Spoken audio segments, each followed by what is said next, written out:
Welcome to the Innovation World Young Collaborators podcast series. My name is Maxwell Miller. I am 10 years old, uh, and I was born in the United States. This is Aaron Bothra. I'm 15 years old and a junior in high school. I go to high school in Oswego, Illinois, which is in the United States of America.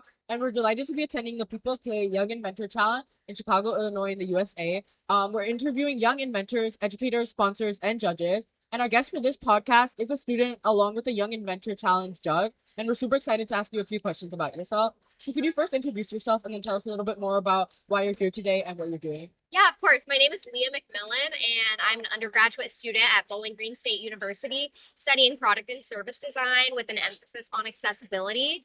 I actually attended the Chicago Toy and Game Fair last year as a guest just to kind of get a feel for things. I'm an aspiring toy and game designer, and I had the opportunity to judge this year for the Young Inventors Challenge. So I just actually finished judging and got to go around and see all of these young inventors products and what they're really interested in. I got my start in Ohio Invention League, and I competed in Ohio Invention Convention, and then competed in nationals, winning the top prize in my category. So that's really how I got my start with inventing, and I learned to really love toy and game design in particular.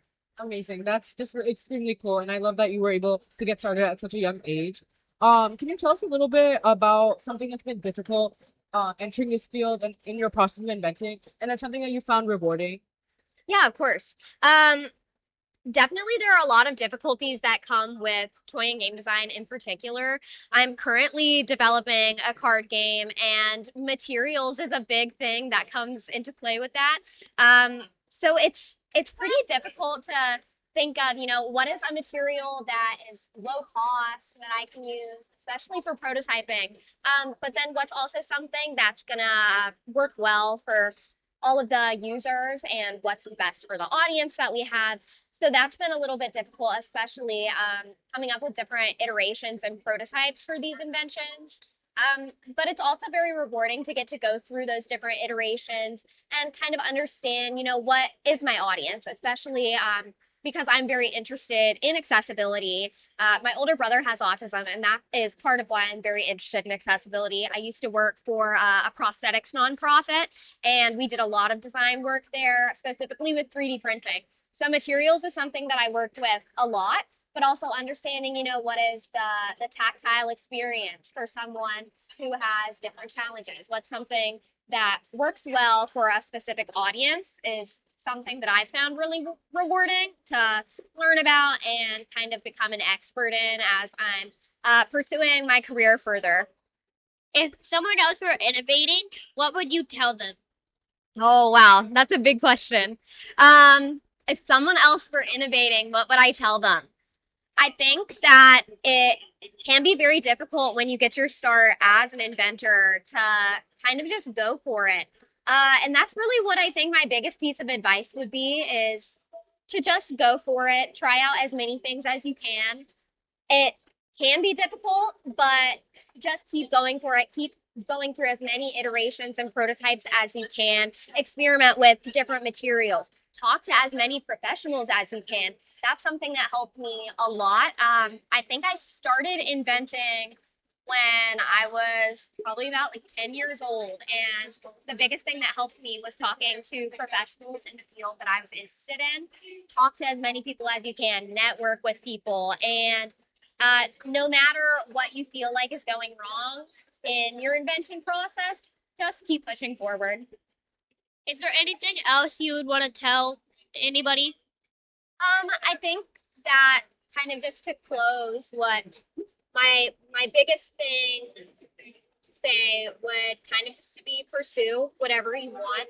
Um, Especially in toy and game design, it's really cool to get to learn about your audience and get to see a lot of young people. Like I'm still a young person. I'm 18 right now, and it's really great to meet other kids who I see myself in them.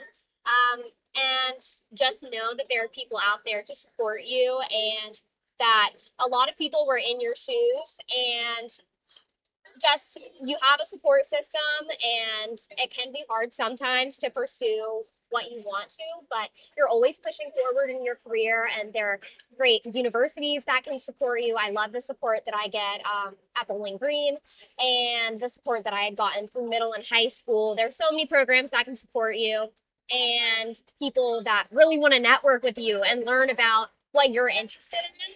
So just keep pursuing that. That's amazing. And to have accomplished all of this at just 18 years old and to be a judge for this amazing fair, I think that's actually incredible. And I would love to know your plans for the future and how you are trying to bring accessibility into the toy industry and what you plan to do in the future. Yeah, of course. Thank you so much. I definitely am currently pursuing different courses and clubs at Bowling Green, and kind of what my future plans are as of right now. I'm very interested in toy and game design. Something that I always noticed when my brother was younger and attending speech and occupational therapy, which were two careers that I used to be very interested in. And I thought, maybe I want to be a speech therapist, or maybe I want to be an occupational therapist. But I started to learn that design was really a great place for me to be in, and some place where I could go into pretty much any field where I wanted to be and get to help people through something that I enjoyed like that.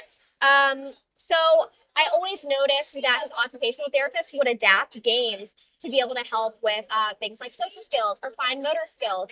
And there are so many games out there that really do focus on those things, but they're not marketed toward the right audiences because a lot of people don't know. So really the greatest thing that I would want to do is be able to create tools that speech and occupational therapists can use in their everyday lives with sessions with individuals who have certain needs. A lot of people with developmental disabilities or physical challenges. So I'm a part of several different organizations right now that really focus on that. I'm a part of something called Improvineers, and it's an improv group that I'm a part of on campus. And we work with people who have developmental disabilities, doing improv and teaching them certain social skills and kind of having this peer mentorship through that. So that's one thing that I'm interested in, doing different things in graphic design, just really anything that I can. But yeah. That's amazing. I just love that. I think it's something that deserves a lot more attention, and it's great that you're doing that. I think you'll do great things in the future. Thank you. And to wrap us up, could you tell us what your favorite part of today has been so far? Oh, definitely getting to go around and see so many young people's inventions. And it's so amazing. Sometimes in stores, you'll see a lot of things that can be very similar, but I love seeing all of these unique inventions that these young people have come up with. Just different board game designs, things that I've never seen before or I never would have thought of. And it's so cool to kind of get to put myself in other people's shoes and learn about how unique and innovative everyone is. So I've really loved getting to both participate in online judging and in-person judging and get to talk to different people and kind of get to switch from this. I used to be a mentee when I was younger, but now that I get to be a mentor and get to talk to different kids and tell them about my experience and really get to support them and network with them. So, I guess thank you for joining us today here. And thank you for joining us on this episode of the Innovation World Young Collaborators podcast series. You can listen to this episode and others at www.innovationworld.com. Thank you for listening. Bye.